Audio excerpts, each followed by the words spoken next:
안녕하세요. 저는 평범한 40대 여성입니다.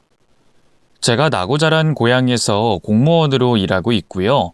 17살 아들과 6살 딸을 키우는 중이에요. 여기 사연을 보내는 날이 올 거라고는 상상도 못했는데 제 인생을 송두리째 망가뜨렸던 한 남자 때문에 이렇게 글을 쓰게 됐네요. 한때 그 남자를 사랑했고 결혼해 자식까지 낳고 살았건만 돌아온 건 쓰디쓴 배신뿐이었죠.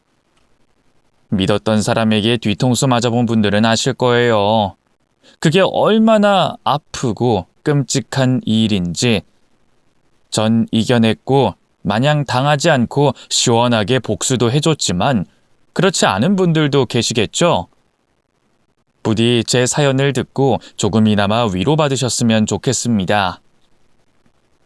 먼저 전 남편을 어떻게 처음 만나게 됐는지부터 설명해야 할 것 같아요.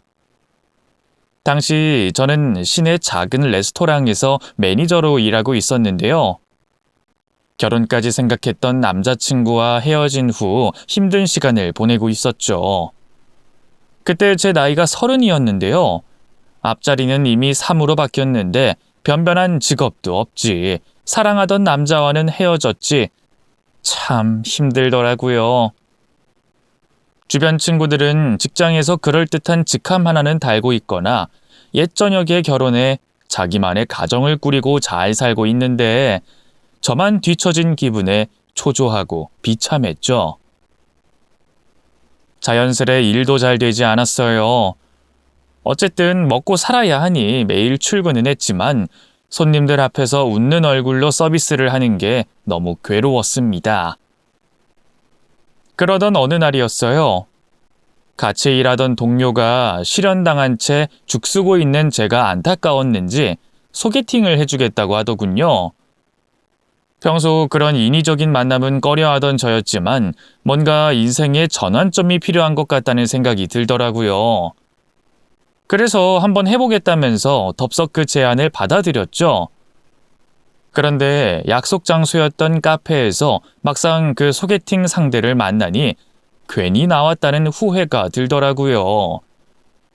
저보다 왜소한 어깨에 작은 키, 그리고 적은 머리숱까지 제가 아무리 남자 외모를 안 본다고 해도 이건 너무 심하다 싶더군요. 상대방도 제가 별로 마음에 안 들었던가 봐요. 특히 제가 대학을 안 나왔다는 걸 알고는 기함을 하면서 눈살을 찌푸리더군요. 요즘 세상에 고졸이라는 게 참 신기하네요. 보통 지방 전문대라도 가지 않나요? 제가 딱히 공부에 뜻이 없었거든요. 집안 형편도 그렇게 좋지 않고 해서 하루라도 빨리 돈을 벌어야 하기도 했고요. 그래도 제 밥벌이는 충분히 하고 살아요. 레스토랑 매니저가 벌어봤자 뭐 얼마나 벌겠어요. 진경 씨는 잘 모르겠지만 일반 회사는 고졸이랑 대졸이랑 연봉 시작부터 다릅니다. 그리고 대학이란 게 단순히 공부만 하는 것이 아니에요. 고등학생 때와는 다르게 성인이 돼 처음으로 다양한 사람들 만나고 부딪히고 하면서 이런저런 세상 공부하는 거죠. 본격적으로 사회에 나가기 전에 말이에요. 말투만 들어도 저를 무시하는 게 느껴졌어요. 하지만 주선저 얼굴이 있는데 차마 얼굴 붉힐 일을 만들 수는 없더라고요. 그래서 꾹 참고 그렇게 생각하실 수도 있죠. 근데 나이 30에 이제 와서 대학에 갈 수는 없잖아요. 그냥 제 인생 열심히 살아야죠. 하고 말했습니다. 그러자 남자는 한심하다는 눈길로 저를 쳐다보더라고요. 마음만 먹는다면 이제라도 공부해서 대학 갈 수 있죠. 그냥 귀찮고 힘들고 하니까 자기 자신과 타협하는 거 아닙니까? 그런 마음가짐으로는 바뀌는 거 아무것도 없어요. 평생 그렇게 식당에서 남의 음식이나 날라주면서 살 뿐이지. 그 말에는 저도 더는 참을 수가 없더라고요. 그래서 남자를 쏘아보면서 초면에 너무 무례하신 거 아닌가요? 그쪽이 뭔데 제 인생을 멋대로 평가하고 재단해요? 하고 쏘아붙였죠. 하지만 남자는 눈도 깜짝 않더라고요. 원래 제가 거짓말을 잘 못합니다. 친구가 진짜 착하고 괜찮은 여자니까 한번 만나보라고 해서 나오긴 했는데 솔직히 그 나이에 위로 올라가 보려는 노력도 없이 식당에서 알바나 하는 거 한심하잖아요. 다 진경씨 잘 되라고 하는 말이니 너무 기분 나쁘게 생각하지 말고 지금부터라도 좀 열심히 최선을 다해 인생 살아보세요. 참나. 그러는 그쪽은 뭐 얼마나 대단한 인생을 살고 있는데요? 그쪽도 뭐 서울 명문대 나온 거 아니잖아요. 회사도 이름도 못 들어본 작은 중소회사고요. 아, 열심히 최선을 다해 산 결과가 그건가요? 뭐라고? 이 미친 여자가 근데... 눈에는 눈, 이에는 이 전법으로 똑같이 돌려줬을 뿐인데 남자는 화를 내면서 어쩔 줄 몰라 했어요. 시뻘겋게 달아오른 얼굴로 혼자 씩씩대더군요.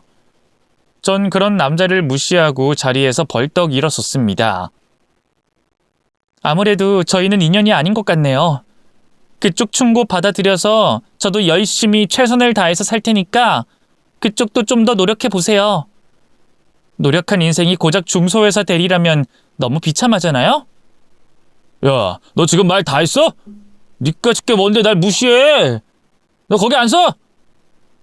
남자는 카페를 나가려는 저를 뒤쫓아왔어요. 그리고 그대로 제 팔목을 잡고 돌려 세우더군요. 왜 이러세요? 이거 놓으세요. 뿌리치려고 했지만 흥분한 성인 남자의 힘을 이기기는 쉽지 않았어요. 실랑 일을 하는 사이 남자가 갑자기 근처 테이블에 있던 유리컵을 손에 들었고요. 그 안에 담긴 주스를 그대로 저를 향해 뿌려버렸죠. 미처 피할 새도 없었어요. 그대로 굳어버린 제가 할 수 있는 건 고개를 돌리고 눈을 질끔 감는 것뿐이었죠. 그런데 이게 웬걸, 아무리 시간이 흘러도 몸을 적시는 차가운 감촉이 느껴지지 않는 거예요. 슬그머니 실눈을 뜨고 앞을 바라보니 눈앞에는 충격적인 광경이 펼쳐져 있었습니다. 글쎄 웬 남자가 갑자기 끼어들어 저 대신 물벼락을 맞았지 뭐예요. 자세히 살펴보니 저희 테이블 뒤쪽에 앉아있던 남자였어요. 얼마나 당혹스러웠는지 몰라요. 저와 소개팅했던 남자도 놀라서 어쩔 줄 몰라 하더군요. 아니 갑자기 왜 끼어들어선... 저는 잘못 없습니다. 그쪽한테 뿌린 게 아니라고요. 다급하게 발빼는 소개팅남이 어찌나 한심하던지 주스를 맞은 남자도 비슷한 생각을 했는지 실소를 짓더군요. 그럼 이 여자분한테 뿌리려고 했다는 건 인정하는 겁니까? 그것도 엄연한 폭행인 거 몰라요? 남자의 말에 소개팅남이 펄쩍 뛰더군요. 주스 좀 뿌린 것 같고 폭행이라뇨. 그리고 맞지도 않았잖아요. 의도적으로 이 여자분한테 피해 입히려고 했다는 게 중요한 거죠. 당장 이분한테 사과하세요. 테이블이 가까워서 의도치 않게 하는 말들이 다 들렸는데 너무 무례하시더군요. 뭐? 당신이 뭔데 나한테 이래라 저래라야? 그래요? 그럼 끝까지 한번 가보자 이겁니까? 이 여자분한테 사과하고 진심으로 반성하면 저한테 주스 뿌린 것도 용서하려고 했는데 이 셔츠가 얼만 줄 아세요? 국내에도 안 들어오는 한정판이라 180만 원인가 그렇거든요? 실크라 세탁도 안 될 것 같고 물어주셔야겠는데요. 남자가 주스로 엉망이 된 셔츠를 앞으로 내밀며 말했어요. 그러자 소개팅남의 얼굴이 사색이 되더군요. 내가 왜? 당신이 멋대로 끼어든 거잖아요. 난 그냥 걸어가고 있었을 뿐인데요. 갑자기 웬 미친놈이 허공에 주스를 뿌릴 줄 내가 알았겠습니까? 뭐 자세한 시시비비는 경찰서 가서 따져보자고요. 참고로 내가 사업하는 사람이라 회사에 고문 변호사도 따로 있거든요. 꽤 유능한 양반이라 지금까지 법적 싸움에선 한 번도 져본 적이 없어요. 남자의 말에 소개팅남은 아무 말도 못하고 부들부들 떨기만 했어요. 그러다 안 되겠다 싶었는지 갑자기 제 쪽을 보며 휙 고개를 숙이더군요. 미안하게 됐습니다. 제가 너무 무례했어요. 소개팅남의 갑작스러운 사과에 어안이 벙벙하더군요. 얼떨떨하게 고개를 끄덕이자 눈치 보던 소개팅남은 그대로 카페 문을 열고 주랭랑 쳐버렸습니다. 그제야 정신이 번쩍 든 저는 남자에게 감사 인사를 했어요. 도와주셔서 고맙습니다. 셔츠는 저 때문에 그렇게 되신 거니까 어떻게든 변상해 드릴게요. 제 말에 남자는 호탕하게 웃으며 고개를 젓더군요. 됐어요. 제가 멋대로 끼어든 건데요. 괜찮습니다. 그치만 180만 원짜리 셔츠잖아요. 지금 바로 물어드리는 건 힘들겠지만 며칠만 시간을 주시면. 에이, 순진하게 그걸 믿었어요? 이거 그렇게 안 비싸요. 백화점에서 산 거긴 한데 세일해서 5만 원인가 줬을걸요? 그냥 그놈 겁먹으라고 뻥 좀 친 거죠. 생각지도 못한 남자의 말에 깜짝 놀랐어요. 설마 거짓말이었을 줄이야. 그치만 기분이 나쁘긴커녕 자꾸만 웃음이 나오더군요. 허겁지겁 도망친 소개팅남의 마지막 모습이 자꾸 생각나서 말이에요. 남자도 그런 제 모습을 보고씩 웃어주더라고요. 소개팅도 쫑났겠다, 은인도 만났겠다, 이대로 그냥 집에 들어가기 아쉽더라고요. 그래서 남자에게 감사의 뜻으로 밥 한 끼 사겠다고 했습니다. 남자도 선뜻 좋다고 하더군요. 저희는 인근 고깃집에서 삼겹살에 소주 한잔 하면서 이런저런 얘기를 나눴어요. 남자는 저보다 5살 연상이었고요. 실제로 진짜 자기 사업을 하고 있었어요. 자동차에 들어가는 부품을 해외에서 들여와 납품하는 일이라고 하더군요.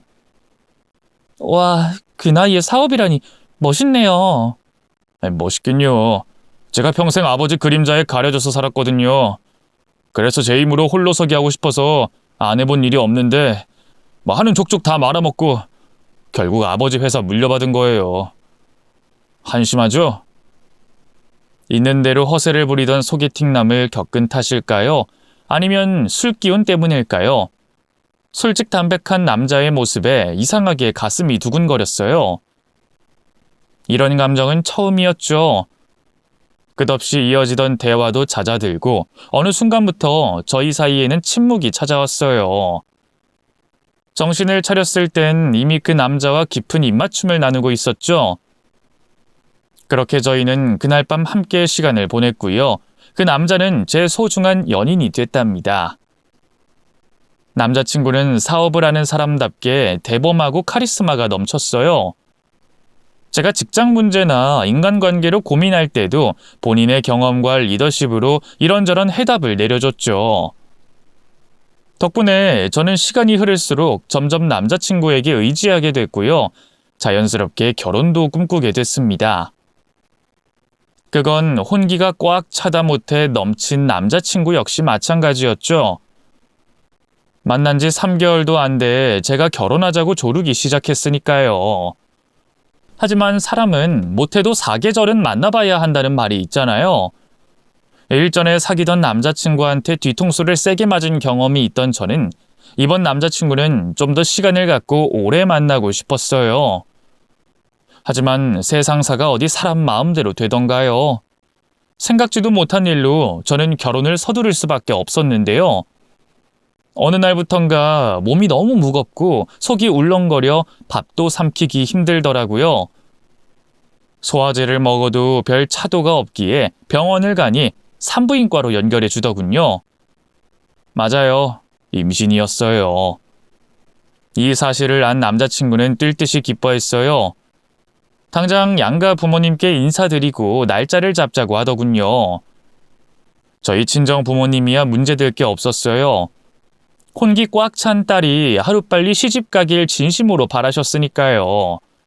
문제는 시댁이었습니다. 대대로 사업을 했던 집안답게 남자친구네 집은 재산이 어마어마했어요. 실거주 외에 다른 집도 2채가 더 있었고요. 투자 목적의 상업용 건물도 3채나 보유 중이었죠. 그에 비해 저희 친정은 평범한, 아니 평범보다 떨어지는 가난한 농사꾼 집안이었어요. 그러니 예비 시부모님 눈에 찰 리가 없었죠. 그래도 이미 애가 들어선 데다 남자친구가 완강하게 결혼을 밀어붙인 덕분에 무사히 식을 올릴 수 있었고요. 이듬해 가을, 저와 남편을 똑 닮은 떡두꺼비 같은 아들을 낳을 수 있었답니다. 남편이 사업 때문에 바쁜 탓에 거진 독박 육아를 했지만 그래도 내 새끼 키우는 일이라 그런가 힘들어도 이겨낼 수 있었어요. 아들이 태어난 뒤로 시부모님도 전과 달리 곁을 많이 내어주셔서 참 행복했네요. 그런데 아들이 돌이 지날 무렵부터 부쩍 자주 앓기 시작했어요. 태열이 심해 피부 발진으로 병원도 많이 다녔고요. 기관지 천식 때문에 호흡곤란이 와서 응급실에 실려간 적도 있었죠. 내가 아프면 아팠지 자식이 아픈 걸 보고만 있어야 하니 미치겠더라고요. 따로 관련 책을 찾아보면서 공부도 하고요. 태열과 천식에 좋다는 음식은 죄다 구해다 먹였던 것 같아요.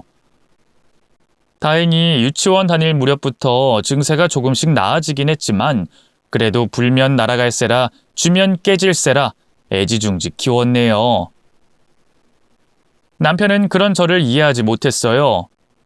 원래 사내 자식은 좀 강하게 키워야 하는데 제가 너무 무르다고 했죠. 서운하더라고요.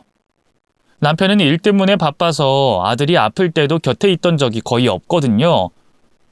그런 주제에 뭘 안다고 제 육아 방식에 대해 트집을 잡는 건지. 또 남편이 아들과 시간을 많이 보내는 건 바라지도 않았어요. 하지만 가끔 집에서 아들과 같이 있을 땐 좀 살갑게 굴어줘도 좋으련만 남편은 모름지기 자식은 아버지를 어려워해야 한다면서 일부러 더 엄하게 굴곤 했죠. 당연히 아들은 남편을 무서워했고요. 제가 없으면 남편에게 먼저 잘 다가가지도 않았네요. 반면 시댁은 남편과 달리 아들에게 너무 관심을 쏟아서 문제였어요.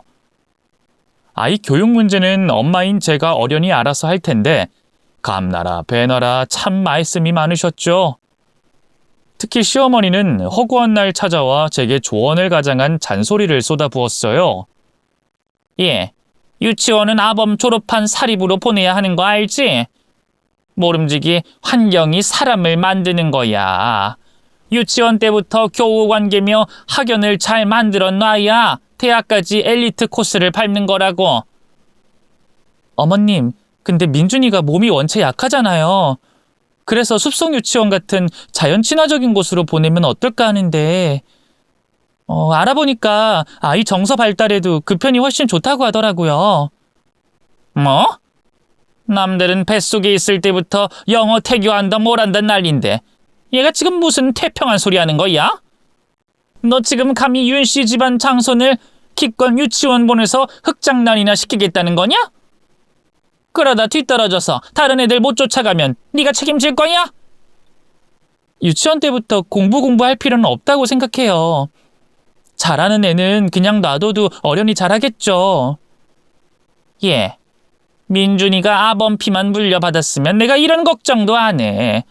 근데 민준이 몸 반쪽엔 너희 집안 피도 흐르고 있잖아. 민준이도 너랑 너희 집안 식구들처럼 대학도 못 나오고 빌빌대며 살았으면 좋겠니? 때때로 시어머니는 제 가슴에 대못을 박는 말도 아무렇지 않게 하셨어요. 참다 남편에게 하소연도 해봤지만 달라지는 건 없었습니다. 오히려 남편은 시어머니 편을 들면서 저를 나무랐어요. 엄마도 민준이가 잘 되길 바라니까 그런 모진 말도 하는 거지. 그냥 맞서지 말고 네네 해. 어른 말을 들으면 자다가도 떡이 나온다잖아.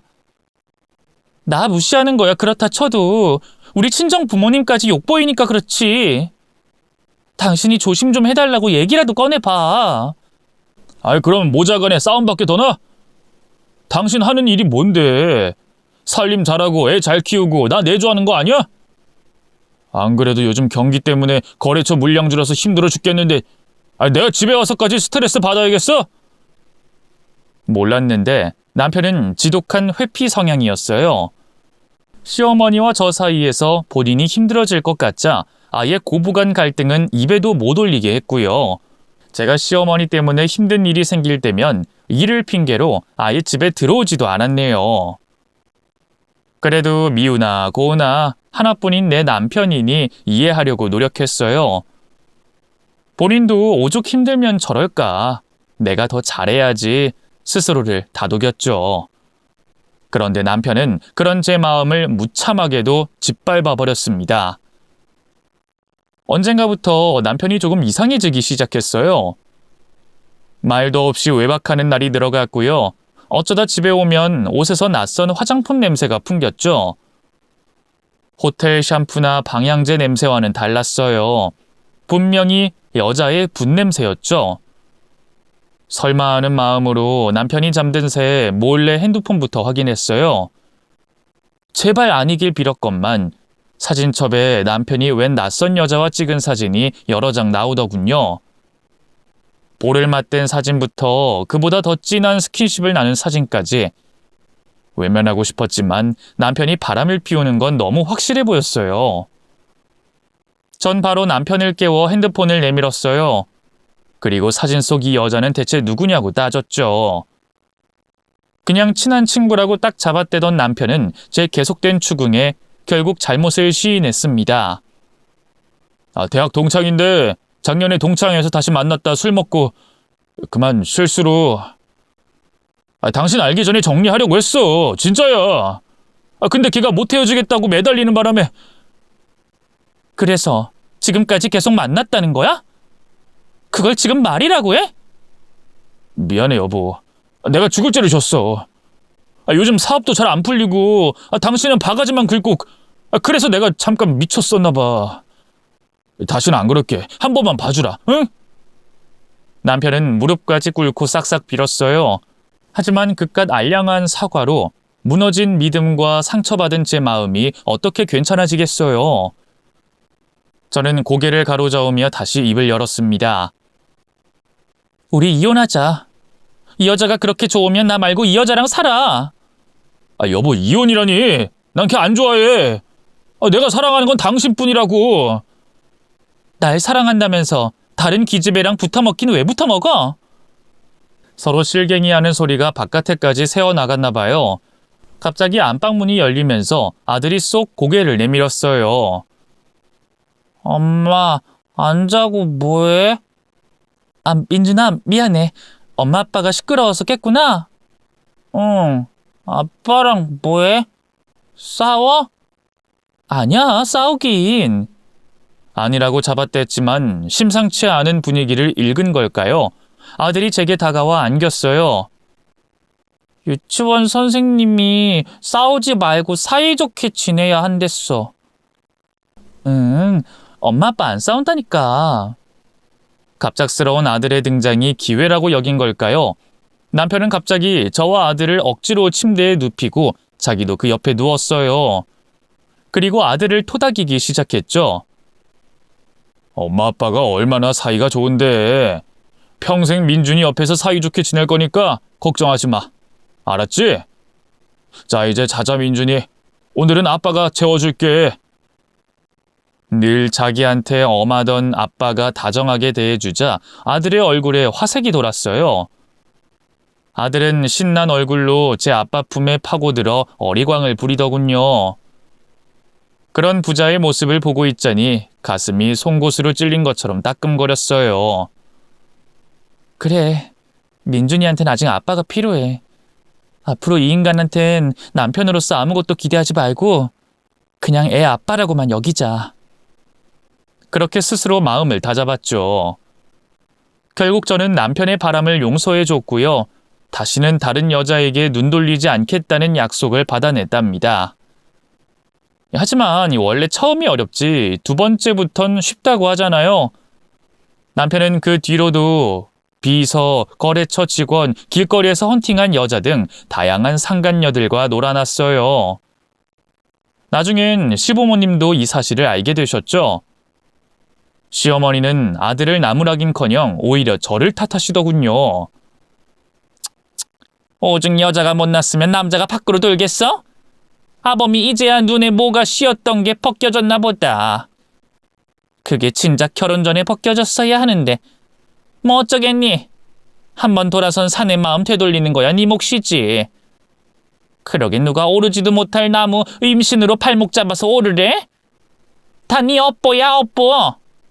제 앞에선 싹싹 빌다가도 금세 다른 여자와 놀아나는 남편, 그리고 그런 남편을 감싸는 시댁까지 저는 그 사이에서 조금씩 말라가기 시작했어요. 그나마 죽지 않고 버틸 수 있었던 건 아들 때문이었죠. 맘 같아선 당장 이혼하고 싶었어요. 하지만 아무것도 모르는 어린 제 아들이 씻을 수 없는 상처를 입을 걸 생각하면 자꾸만 마음이 약해졌습니다. 게다가 아들을 먹이고 입히는 데 쓰는 돈이며 병원비까지 매달 어마어마한 돈이 들어가는데 그걸 감당할 경제적인 능력도 없었죠.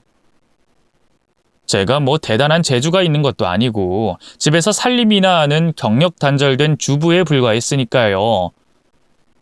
또 설사 이혼한다 해도 양육권이며 친권을 빼앗길까 겁이 났죠. 남편은 변호사를 끼고 사는 사업가였으니까요. 외도를 한 번, 두 번 봐주기 시작하자 남편도 점점 오만방자해졌어요. 나중엔 다른 여자 만나는 걸 아예 감출 노력조차 하지 않더군요. 핸드폰에도 상간녀들과 나눈 문자며 함께 찍은 사진을 그대로 다 남겨뒀고요. 외박할 때도 당당했어요. 어쩜 그렇게 밥 먹듯이 외도를 하냐고, 분명 나만 보겠다고 약속하지 않았냐고 오열해도 소용없었어요. 아이, 그만 좀 해. 솔직히 사업하는 남자치고 이 여자 저 여자 안 만나는 사람이 어딨어? 사업할 땐 원래 옆에 쭉쭉 빵빵한 미녀 하나쯤은 끼고 있어야 돼. 그래야 이 남자 대단한 남자구나 하고 상대방이 한 수 접고 들어간다고. 뭐 일종의 기선제압이라고 해야 하나? 사업하는 남편 든 여자들 다 그러고 살아. 당신만 유별나게 구는 거라고. 그런 남편에게 제 마음이 완전히 다친 건 당연한 결과였어요. 남편에게 저는 그저 자기 아들 키워주고 살림해주는 공짜 식모에 불과했고요. 저도 남편을 돈 벌어오는 기계 그 이상도 이하도 아니라 생각하며 살았죠. 그러던 어느 날이었어요. 갑자기 친정엄마한테서 아버지가 위독하다는 연락이 왔죠. 정정하시던 분인데 뇌졸중으로 쓰러졌다지 뭐예요. 놀란 마음에 바로 시댁에 연락을 했어요. 아들이 유치원에서 돌아오면 돌봐줄 사람이 필요했거든요. 그런데 하필이면 그날따라 시부모님이 안 계시더라고요. 원래 저 없을 때 가끔 아이를 봐주던 시터 아주머니가 있었거든요. 그분께도 연락을 드려봤지만 계모임 친구들과 제주도 여행 중이라고 힘들 것 같다더군요. 때마침 남편이 평일인데도 집에서 쉬고 있었거든요. 그쯤 저희 부부는 같은 공간에 있어도 서로 말 한마디 나누지 않던 상태였어요. 하지만 상황이 상황인 만큼 어쩔 수 없이 남편에게 사정을 설명하고 아들을 부탁했죠. 아버지 상태를 봐야겠지만 아마 내일이면 올 수 있을 거야.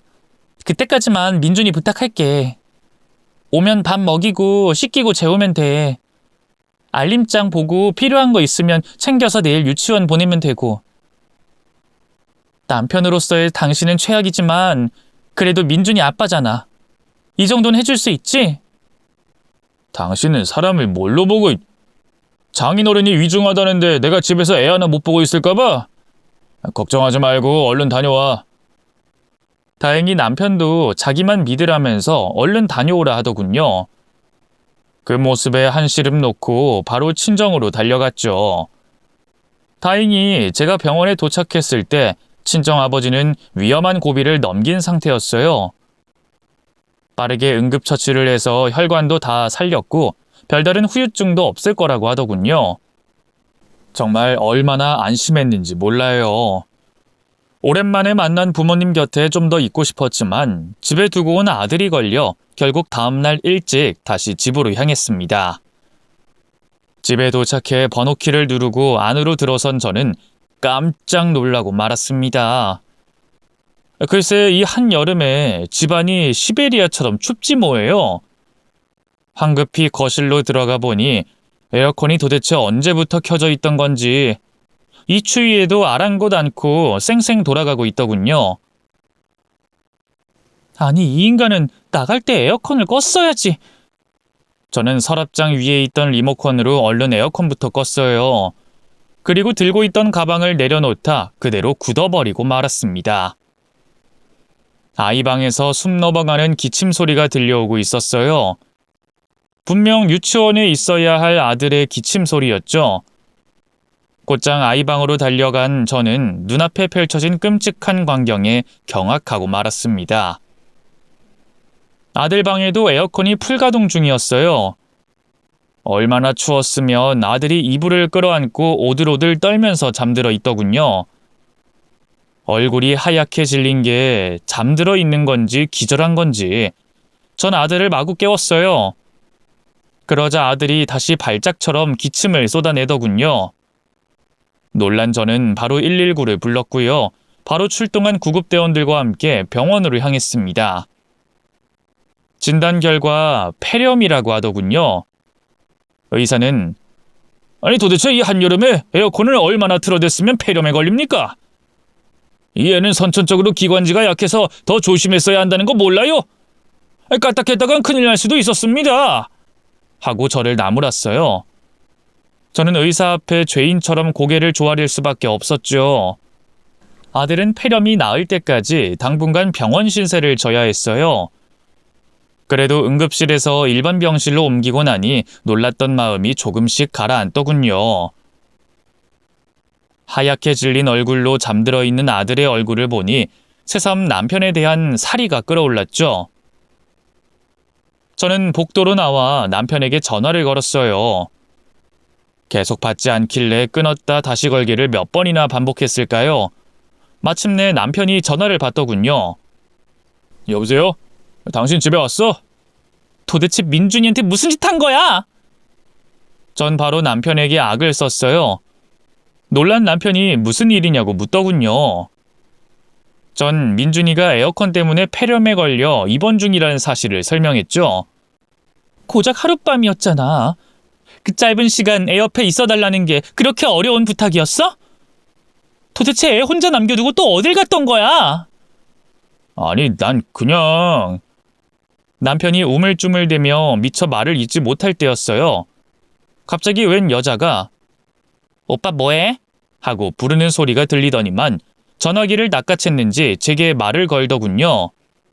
저기요, 저희 오빠 너무 야단치지 마세요. 제가 오빠 보고 싶어서 계속 보채가지고 저 보러 온 거거든요. 뭐라고요? 그쪽 대체 누구예요? 아, 저 오빠 여자친구예요. 오빠가 말 안 했어요? 조만간 아줌마랑 이혼하고 나한테 올 거라고 했는데. 진짜 기가 막히더군요. 그새 또 다른 여자와 바람을 핀 건 이제 놀랍지도 않았어요. 근데 그까짓 상간녀 때문에 지 자식을 내팽개 치다니요. 상간녀 주제에 이 일에 끼어들지 말고요. 내 남편 바꿔요. 윤상철, 당장 네가 전화 안 받아? 어머, 이 아줌마가 지금 누구한테 상간녀래? 기분이 상했는지 상간녀가 제게 대거리를 하기 시작했어요. 보다 못한 남편이 수정아, 이건 네가 끼어들 일이 아니야 하면서 상간녀를 말리더군요. 그리고는 제게 가짜는 변명을 하기 시작했어요. 아니, 난 여름이라 덥기도 하고 애가 어릴 때부터 태열이 심했잖아. 에어컨 틀어주고 나가는 게 나을 거라고 생각했지. 추우면 지가 껐어야지 무슨 사내 자식이 혼자 에어컨도 못 꺼. 당신이 리모컨을 서랍 위에 올려두고 그냥 가버렸잖아. 애 키보다 훨씬 높이도 놓고 그거를 애가 어떻게 찾아? 아니, 애초에 어떻게 7살짜리 애를 혼자 버려두고 다른 여자를 만나러 갈 생각을 해? 어제가 수정이 생일이었어. 자기 태어난 날에 혼자 내버려 둘 거냐고 울고불고 난리를 치는데 어떡해. 넌 지금 상간녀 생일이 네 아들 목숨보다 중요했다고 말하는 거니? 그게 아니라... 됐고, 이번에야말로 이혼하자. 그렇게 알고 끊어. 저는 상대하고 싶지 않은 마음에 바로 전화를 끊어버렸어요. 그리고 일전부터 알아뒀던 흥신소에 연락해 남편의 뒷조사를 부탁했죠. 이혼하려면 남편이 그동안 얼마나 바람을 폈었는지, 지금도 만나는 여자는 몇이나 되는지 확실히 알아야 할 것 같았거든요. 조사 결과는 놀라웠어요. 남편이 여전히 바람을 피우고 있을 거라는 건 예상했지만 글쎄 만나는 여자가 5명이나 되더군요. 지가 의자왕도 아니고 상간녀를 5이나 두고 바람을 피운다는 게 말이 되나요? 그렇게 남편의 바람 행각을 추적하는 사이 주말이 찾아왔고요. 병원에서는 아들 상태를 보더니 하루 이틀 정도만 더 입원하자고 하더군요. 생각보다 폐렴이 오래 간다면서요. 급하게 입원하느라 챙겨온 게 아무것도 없었거든요. 그래서 아들을 시터 아주머니 불러 잠시 맡겨놓고 집으로 향했어요. 아이와 제 옷이며 장난감이며 챙겨야 할 게 제법 있었죠. 그런데 집에 도착해 현관으로 들어선 저는 그대로 굳어버리고 말았습니다. 문 앞에는 웬 처음 보는 하이힐이 놓여져 있었고요. 반쯤 열린 안방문 너머로는 낯선 여자의 웃음소리가 흘러나오고 있었거든요. 목소리가 익숙한 게 며칠 전 저와 전화로 대거리했던 바로 그 상간녀 같더군요. 흥신소에 조사해보니 남편 회사에 막 들어온 어린 신입사원이더군요. 통화할 때도 선을 넘는다 싶었는데 설마 본처가 있는 집까지 쳐들어와 일을 벌일 줄이야. 정말 역겹더군요. 차라리 잘 됐다 싶었어요. 이혼할 때 양육권과 친권을 제가 갖고 오기 위해선 남편 외도에 대한 결정적인 증거가 필요했거든요. 흥신소에서 조사한 자료는 법적 효력이 없다고 하더라고요. 전 마음을 굳게 먹고 안방문을 벌컥 열었어요. 그리고 남편과 상간녀가 서로 찐하게 스킨십하고 있는 모습을 거침없이 핸드폰 동영상으로 촬영했죠. 깜짝 놀란 남편은 지금 이게 뭐하는 짓이냐며 몸을 일으켰지만 상간녀는 오히려 거리 끌 것 없다는 듯이 낄낄대더군요. 왜? 오빠 그냥 둬. 저깟 동영상 찍어서 뭘 할 수 있겠어? 그냥 발악하는 거지 뭐. 안 그래요, 아줌마? 짐승만도 못한 인간들을 굳이 상대해 뭐 하겠어요. 대화라는 것도 말이 통해야 하는 거죠. 저는 상간녀를 무시하고 제 옷을 챙겼고요. 바로 아들 방으로 가서 아이 옷과 손수건, 그리고 애착 장난감 몇 개를 챙겼습니다. 그러자 눈치를 보던 남편이 허둥지둥 다가와 말을 걸더군요. 여보, 나도 집까지 데려오려던 건 아니야. 근데 수정이가 자꾸 고집을 부리는 통에 잠깐 집만 구경시켜주고 나가려고 했어. 진짜야. 나한테 더는 이렇게 변명할 필요 없어. 이제 곧 남남될 사이인데 뭐. 당신이 상간녀 데리고 와서 여기서 뭘 하든 나랑은 상관없는 일이야. 전 차갑게 대꾸한 뒤 현관으로 향했어요. 그런데 갑자기 상간녀가 안방에서 나와 제 앞에 서더군요. 아줌마, 우리 오빠 대체 언제나 줄 거예요? 아줌마가 자꾸 이혼 안 하려고 버팅기니까 내가 이렇게까지 하는 거 아니에요. 우리 오빠는 진작 아줌마한테 마음 떴거든요? 둘이 같이 집에 있어도 서로 말 한마디 안 한다면서요. 잠도 같이 안 자고. 그게 무슨 부부야? 이럴 거면 그냥 이혼하고 남편 놔줘요. 네? 상간녀는 겨우 20대 중반쯤 됐을까요? 순진하게도 남편이 자기밖에 모른다고 철석같이 믿는 듯 했어요. 그 꼴이 참 우습더군요. 그래서 저도 모르게 피식 비웃음을 흘렸죠. 그러자 상간녀가 바로 눈을 부라리며 언성을 높였어요. 뭐야? 사람이 말하는데 왜 웃어? 아줌마 죽고 싶어요? 미안해요. 아가씨 하는 말이 너무 웃겨서. 웃기긴 뭐가 웃겨요? 내 남편 달라고요? 그래요, 가져가요. 오히려 이런 쓰레기 같은 자식 가져가주면 나야 고맙지. 근데 조강지쳐 버리고 그쪽한테 오는 남자를 믿을 수 있겠어요? 설마 지금까지 남편이 바람 피운 여자가 당신밖에 없을 거라고 생각하는 건 아니죠? 뭐라고요? 그럼 뭐 오빠가 나 말고도 다른 여자랑 바람을 핀 적이 있단 말이에요? 상간녀는 역시나 아무것도 모르는 듯 했어요. 뻔해요. 남편은 처음 저를 꼬실 때처럼 이 여자에게도 지고지순한 척, 한 여자만 보는 순정파인 척 했겠죠. 그럼요. 그쪽 만나기 전에 만났던 상간녀만 해도 셋 정도? 그리고 지금도 그쪽 만나면서 동시에 4명의 여자와 만나고 있네요. 제 말에 남편과 상간녀의 안색이 하얗게 질렸어요. 입을 떡 벌린 채 남편과 저를 번갈아 바라보던 상간녀는 이내 발작하듯 소리를 지르더군요. 그깟 이간질로 내가 오빠랑 헤어질 것 같아요? 쓸데없는 수작 부리지 마요, 아줌마. 난 어차피 이혼할 건데 수작을 왜 부려요? 정 못 믿겠으면 이 서류나 보든가요. 꽤 실력 있는 흥신소에서 조사한 거니까 볼만할 거예요. 그리고 노파심이 하는 얘긴데 산부인과 가서 성병 검사 꼭 받아봐요. 전 흥신소에서 조사한 남편 바람행적에 대한 자료를 가방에서 꺼냈어요. 그리고 웃는 얼굴로 상간녀에게 내밀었죠. 그 서류를 하나하나 넘기던 상간녀의 눈에 이내 눈물이 차오르더군요. 나밖에 없다고 했으면서 어떻게 5다리를 걸쳐? 아니 수정아, 난... 닥쳐 이 개자식아! 상간녀는 남편에게 달려들어 그대로 머리를 잡아뜯고 난동을 부리기 시작했어요. 안 그래도 남편이 머리숱 적은 게 콤플렉스였는데 쌤통이다 싶더군요. 잠깐 수정아, 진정 좀 해. 여보, 나 좀 살려줘. 수정이, 아니 이 여자 좀 떼어내줘. 저는 살려달라며 애원하는 남편을 뒤로하고 그대로 그 집을 나왔어요. 그리고 아들이 태어나자마자 바로 친정으로 가 몸을 의탁했죠. 다행히 부모님은 제 이혼을 지지해 주셨어요. 특히 엄마는 그동안 혼자 얼마나 힘들었냐며 눈물까지 보이셨네요. 부모님과 아이를 생각해서라도 하루빨리 이혼하는 게 답이란 생각이 들더라고요. 전 그 길로 남편에게 이혼 서류를 보냈습니다. 하지만 남편은 오기가 생긴 건지 뭔지 이혼 못하겠다면서 버텼어요. 제가 먼저 이혼 얘기를 꺼낸 것에 단단히 자존심이 상한 것 같더군요.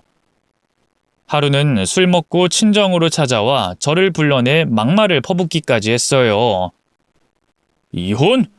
니까짓게 감히 나한테 이혼하자고 해? 너는 아직도 네 주제를 그렇게 모르겠냐? 그동안 내 덕에 사모님 소리 듣다 보니까 착각하는 것 같은데 넌 나한테 기생하던 버러지에 불과해. 사회에 나가면 애딸린 능력 없는 이혼녀에 불과하다고.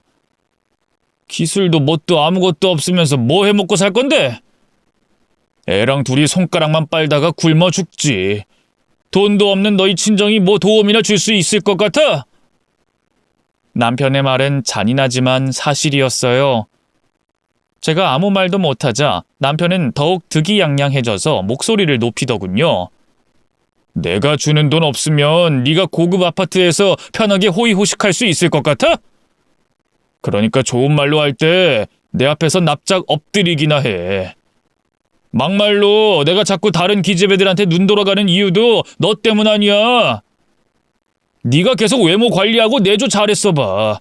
내가 굳이 집사람 두고 엄한데 눈 돌리겠냐? 급기야 남편은 본인이 바람핀 것조차 제 탓을 하더군요. 사람의 탈을 쓰고 어쩜 그렇게 모렴치할 수 있는지. 결국 저와 남편은 이혼 소송에 들어갔고요. 한동안 지리한 법적 다툼이 이어졌습니다. 남편은 난다긴다 하는 유명 로펌 변호사까지 선임했지만 결과는 제 승리였어요. 남편의 외도 증거가 너무나 명확했거든요. 양육권과 친권을 다 가져온 건 물론 위자료까지 톡톡히 챙겼네요. 남편의 수많은 상간녀들도 소송에서 패해 제 통장을 두둑히 배불리는데 일조해줬죠. 남편은 그게 어지간히도 화가 났던가 봐요. 앞으로 양육비는 단 한 푼도 주지 않겠다면서 길길이 날뛰더군요. 그래도 지 자식인데 설마 그럴까 했지만 전 남편은 그 뒤로 제게 단 한 번도 양육비를 준 적이 없어요. 지역센터에 도움 요청도 해봤지만 법적으로 강제할 수 있는 방법이 없다고 하더군요. 억울했지만 전 남편과 또다시 다툼할 심적 여유도 뭣도 없어 양육비 받는 건 그냥 포기했죠. 그만큼 더 악바리처럼 살았던 것 같아요. 어떻게든 아이는 부족함 없이 잘 키우고 싶었으니까요. 아빠 없이 엄마 혼자 키우니 애가 이렇다 저렇다 따위의 말은 결코 듣고 싶지 않았죠. 아침부터 밤까지 한시도 쉬지 않고 돈을 벌었던 것 같아요. 새벽엔 우유 배달하고요. 아침부터 밤까진 마트 캐셔로 죽어라 일했죠. 그리고 평일 새벽과 주말엔 공무원 시험 준비를 했어요. 아이를 보다 잘 키우기 위해선 안정적인 직업을 가져야 한다고 생각했거든요. 그나마 친정 부모님이 아이 양육을 도와주셔서 가능한 일이었죠. 보통 사람들보다 더 절실하게, 처절하게 산 덕분일까요? 그 어렵다는 공무원 시험에 2년 만에 덜컥 붙었지 뭐예요. 공무원증을 처음 손에 쥔 날의 기억이 아직도 생생해요. 그때야 비로소 전 남편의 그늘에서 벗어나 홀로 서기 한 느낌에 가슴이 벅차올랐더랬죠. 초등학교에 갓 입학한 어린 아들을 끌어안고 한참을 울었네요. 이제 제 앞날에 더는 가시밭길은 없을 거라 생각했어요. 꽃길만 걷게 될 거라 믿었죠. 그땐 정말 몰랐네요. 전 남편이 또다시 제 인생의 어두운 그림자를 들이오게 될 줄은 말이죠. 공무원으로 일한 지 반년쯤 됐을까요? 갑자기 전 남편에게서 연락이 왔어요. 양육비 문제로 제가 연락할 땐 아예 답도 없더니만 갑자기 할 얘기가 있다면서 만나자고 하더군요. 할 얘기가 뭔데? 전화로 할 얘기는 아니고 직접 얼굴 보고 얘기할게. 싫어. 당신 얼굴 봐서 뭐 좋을 게 있다고? 그러지 말고 예정을 생각해서라도 한 번만 만나주라. 예정? 당신과 나 사이에 아직도 그런 게 남아있다고 생각해? 이렇게 연락당 김에 말해두는데 이제 난 양육비도 필요 없어. 나 혼자 우리 민준이 부족한 거 하나 없이 잘 키우고 있거든. 오히려 당신이 뒤늦게 양육비 같은 거 보내서 우리 민준이한테 조금이라도 관여할 여지 만들까 봐 그게 걱정이거든. 그러니까 뭐 돈 같은 거 보낼 필요도 없고 이렇게 전화할 필요도 없어. 그냥 지금처럼 서로 남보다 못한 사이로 살자. 전 그대로 매몰차게 전화를 끊어버렸어요. 그렇게 전 남편과의 관계도 완전히 정리됐다고 믿었죠. 하지만 그건 제가 전 남편의 끈질김을 너무 얕잡아 본 거였어요. 이튿날 퇴근하는데 직장 앞에 웬 익숙한 남자가 서 있더군요. 처음엔 행색이 너무 꾀재재해서 몰랐는데 자세히 보니 전 남편이었어요. 제가 일하던 곳은 어떻게 안 건지 정말 기가 막히더군요. 사람들 보는 눈이 있어 일단 전 남편을 끌고 가까운 카페로 갔어요. 그리고 여긴 어떻게 온 거냐고 따져 물었죠. 당신 공무원 됐다는 건 건너 들어 알고 있었어. 혹시나 싶어서 우리 지역 기관 다 검색해보니까 당신 이름 나오더라고. 지금 인터넷으로 내 정보 검색해서 찾아왔다는 거야? 그거 범죄인 거 몰라? 부부 사이에 그게 무슨 범죄야. 남편이 아내 일하는 직장도 모른다는 게 더 이상하지 않아? 뭐? 당신이랑 내가 왜 부부야? 우리 이혼한 지가 언젠데? 제 말에 전 남편은 갑자기 눈물을 글썽였어요. 그러면서 갑자기 되도 않는 사연팔이를 시작하더군요. 내가 잘못했어, 진경아. 너 그렇게 보내고 나서 얼마나 후회했는지 몰라. 일도 손에 안 잡혀서 사업도 다 말아먹고 개털되고 나니까 나 좋다고 쫓아다니던 기집애들도 싹 다 도망가더라. 그때야 알았어. 내 배경 같은 건 상관없이 나 자체를 사랑해줬던 건 진경이 너뿐이라는 걸. 알고 보니 그 사이 전 남편의 사업이 폭삭 망했더라고요. 인과응보라는 게 정말 있긴 한 건지 어떻게든 회사를 살려보겠답시고 시댁 재산까지 다 끌어들였는데도 패가 망신했더군요. 덕분에 시어머니는 스트레스로 몸에 마비가 와서 반신불구가 됐다고 해요. 솔직히 안타깝긴커녕 벌 받은 거라 생각했네요. 참나, 거지되더니만 누구한테 빌붙으려고? 당장 꺼져. 전 남편에게 차갑게 일갈한 뒤 그 자리를 벗어났어요. 하지만 그 뒤로도 전 남편은 끝없이 제게 연락을 해댔죠. 매몰차게 거절도 해보고 회유도 해보고 심지어 경찰에 신고도 해봤지만 별 소용은 없었어요. 전 남편이 제게 뭔가 위해를 가한 게 아니기 때문에 경찰에서도 해줄 수 있는 게 없다고 하더군요. 왜 그 이혼 후에도 이 끔찍한 놈한테 이렇게 시달려야 하는지. 너무 괴로웠습니다. 잠도 제대로 못 자고 밥도 잘 안 넘어가서 5kg이 넘게 살이 빠졌던 것 같아요. 저희 부서 팀장님도 무슨 일이 있냐면서 걱정할 정도였죠. 고민하던 저는 팀장님에게 전 남편과 있었던 일을 털어놨어요. 팀장님은 뭐 그런 자식이 있냐면서 자기가 해결해 주겠다고 하더군요. 진경 씨가 여자애 혼자니까 더 만만하게 보이고 그러는 겁니다. 아주 비겁한 자식이죠. 그러지 말고 이렇게 한번 해봅시다. 원래 그런 놈들이 자기보다 세 보이는 남자 앞에선 찍소리도 못하거든요. 팀장님이 제안한 방법은 놀랍게도 자기가 새 남자친구 역할을 해주겠다는 거였어요. 전 남편 앞에서 결혼을 전제로 사귀는 사이인 척 하자더군요. 처음엔 좀 당혹스러웠어요. 그렇게까지 해야 하나 민망하기도 했고요. 그치만 확실히 제게 다른 남자가 있다고 해야 그 자식이 물러설 것 같더라고요. 팀장님과 날을 정하고 전 남편에게 연락했어요. 제가 먼저 만나자고 하니 아주 희희낙낙해서 나오더군요. 양심도 없지. 카페에 마주 앉자마자 대뜸 제 손부터 잡더라고요. 드디어 날 다시 받아줄 마음이 생긴 거지? 거봐. 아무리 생각해봐도 나만한 남자가 없다니까. 내가 당신이랑 민준이한테 앞으로 진짜 잘할게.